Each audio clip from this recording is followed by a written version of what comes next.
Uh, in Good more times. happy news. Oh my God, the hits just keep coming. I mean, it is really, really hard to get through the day sometimes. I will tell you. Good news is tomorrow the COVID emergency is over. Wahoo, everybody. Finally. Finally, urgency of normal. We are back to normal. This is the WHO putting out a tweet. It is therefore with great hope that I declare COVID-19 over as a global health emergency. However, that does not mean COVID-19 is over as a global health threat. Depends on what your definition of the word is. Last week, COVID-19 claimed a life every 3 minutes, and that's just the deaths we know about. So Okay, but so the emergency's over. At the same time, they're saying an estimated 1 in 10 results in post COVID-19 condition, which is long COVID. So 1 in 10 that's has 1 in 10 infections, not people. Infections, and kids are getting it 2 to 3 times a year. And really, a lot of people think this number is more like 3 in 10. So you're talking about if it's, let's just say it's 2 in 10. Let's split the difference. 2 in 10 infections is a 1 in 5 chance of every time you get COVID, you get long COVID. So now get it twice a year. So now you're down to. I don't know, you're doing crazy math. Mad math. 1 in 4. That makes it a 1 in 4 chance of a kid getting long COVID in a year. And long COVID, I mean, we'll get into long COVID stuff, but it's not good. So for the CDC for the WHO to be out here saying emergency's over, no big deal. Also, 1 in 5 chance your kid's going to get long COVID this year. Yep. And just a reminder, the number one contributor to the World Health Organization financially is the United States of America. And we are, beholden to our corporate class. I think number 2 is Bill Gates. And it's the country, and then Bill Gates, and then a few other countries below that. Yeah. Which is why people buy into all the Bill Gates and the vaccine problem. Nonsense. But here's the WHO say, keep learnings from the COVID-19 pandemic in mind. Protect yourself and others from infection by cleaning your hands. Hands. That is not the lesson from COVID. The lesson from COVID is that it's an airborne virus. Cleaning your hands does next to fucking nothing. That's the opposite of learning a lesson. It really is disgusting. They are talking about it like it's airborne AIDS. They are now saying that the TB rates, tuberculosis, are back up. Before COVID-19, which like TB is transmitted through the air, we didn't see very dramatic cases of TB. But after COVID, we saw a type of TB that we saw in movies, which was people spit blood and they are very weak and so on. But the good news is we have a new WHO chief. Welcome, Jeremy Farrar. Yeah. Someone who said that 30,000 deaths a year from COVID was acceptable. No thanks. Here's the quote from the guy who's taking over the WHO. I think around 100 deaths a day throughout the year, 30,000 deaths a year in the current situation with the current vaccines, current treatments, current capacity within the system, I think is a level that would have to, in the end, be acceptable. I mean, so what that's doing, first of all, disgusting, but it's also not taking into account how that could affect the numbers of long COVID.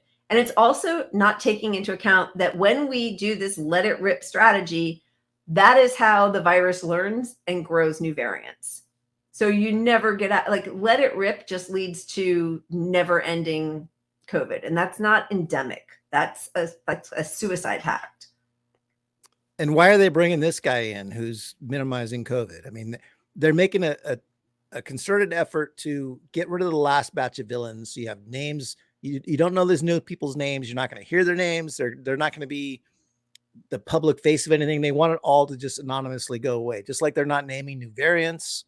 Yeah. They want no new news. Like, just live with it. It's a psychological strategy they have right now. This is not funny in the least to me. I'm a big hand washer, not to stop COVID, but for a million other reasons. We are still doing the shoes off and hand washing in the house. Thanks so much for weighing in. Glad to see you're watching. I can vouch that Lila is, I don't want to say hand washing Nazi because that's not right, but I am a shoes off, hand washed, sit to pee kind of gal. All right. Well, they also have, Walensky's also out. Yeah. So, but not before she did just a smidge of damage. 700,000 people who died under her watch. And just a reminder, I think this tweet kind of sums up a lot of Walensky. I liked it for that reason, but yeah. Walensky spent most of the last 3 years working from home and sending her kids to a school that received multi-million dollars in ventilation upgrades that other schools didn't. She cut isolation time to 5 days, then got sick and vanished for 17, said it was mild. Over 700,000 died on her watch. Heck of a job, Brownie. This is the person charged, along with the former WHO chief, in educating the public on COVID. And, they can do this stuff because their kids don't have the same poor ventilation that we do. And if there are treatments available, if you have clean air, they'll get the treatments, not us. Yep. Yeah. And meanwhile, at this point, we don't even really have any treatments that work effectively or that are widely available. So, you do you, and we've got the tools. Doesn't matter if we don't have the tools. The CDC isn't even reporting anymore. They're not getting data. Hospitals don't have to report anymore if people get COVID in their hospital. It's optional now for hospitals to report. Hospital-acquired infections are now optional. So you could be going to a hospital that has a massive level of hospital infections, which means you can get COVID. You're going to be another COVID victim, and everyone going to a hospital to get treatment for something comes home with COVID, and those numbers don't get publicized. Yeah, your hospital is a bad actor. And again, that's something Trump said, and DeSantis. If you don't report the numbers, you don't have COVID. If a tree falls in the forest and no one's there to hear it. Yeah. So we're having now a war on masks in hospitals. That's the latest thing. In Massachusetts, major healthcare system says security will escort patients out if they ask for healthcare workers to wear masks. And on-site says patients cannot ask healthcare workers to wear masks. Don't accept this. You are allowed to ask for accommodations. Put it in writing to legal counsel. Now, of course, they're making protests illegal all over the country for myriad, different protests. So I am fairly certain that this isn't going to end well for people who are trying to protect their health. They're going to say that now you can't go, like Eric Adams a few weeks ago said that shop owners could tell patrons to take their masks off. Yep, that's what we're going to. And I just want to remind everyone, it is a worldwide problem, and I mean, capitalism's behind it for most countries, not treating the population well, not providing anything. They want everyone to get to work, so it helps the economy. But even in that system, we are about the worst. With 4.5% of the world's population, the U.S. suffered over 14% of COVID deaths. And that's a unique problem that we have, unlike these other countries. They're handling COVID better than us still. Yep. And we're giving everyone long COVID. The next generation, we don't even know what COVID, there's a new study that shows that COVID for some people remains in you, just like chicken pox remains in you and turns into shingles as an adult if you're stressed because it attaches to your nervous system. Yeah. We don't know what COVID could do to people 5 years. Well, we don't even have long-term. It's been 3 years. There's no long-term anything yet. Okay. It's good to give kids it 2 or 3 times a year. That's where we're at right now. Yeah. So, I mean, other countries are handling it better still than us. Some countries are reinstituting masks in schools, which, come on, this is not rocket science. At least get them in the hospitals. But I mean, schools should have masks too. Of course they should. It's crazy. I know. And just for the masks don't work people, this graph shows, so this is about the flu. Okay, these are deaths from flu with pneumonia. The first chart is from 2019, so that's the far left one, and that was at like, what is that, 6,500. Then the next year it went down to, or no, sorry, that's 2018. In 2019, it's like 3,500. 2020, it's 3,500. Then when people were wearing masks in 2021, it's down to 400. But then we took masks off and it goes right back up.